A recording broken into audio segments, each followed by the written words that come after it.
We'll guide you through how to make YouTube videos with VSDC. Quick disclaimer, you need to follow this step-by-step guide carefully, because skipping a step will affect your final result.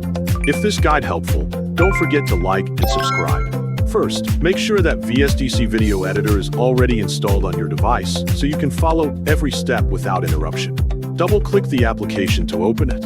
After the program launches successfully, select the Import Content option to begin creating your project. Choose several videos that you want to use, then click the Open button to import them into the editor. After the selected files have been loaded, change the project title to How to Make YouTube Videos with VSDC so the project is easy to recognize later. Next, click the Resolution dropdown and choose a resolution that matches the YouTube format. For this example, select Full HD with a resolution of 1920 by 1080 pixels because it is a common format for YouTube videos. Once everything is ready, click the Finish button to enter the editing workspace.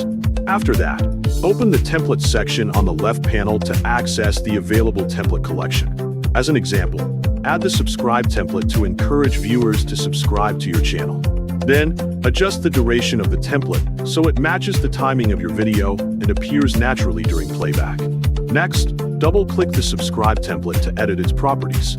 As an example, add a fade-out effect at the end of the template so it disappears smoothly instead of ending abruptly.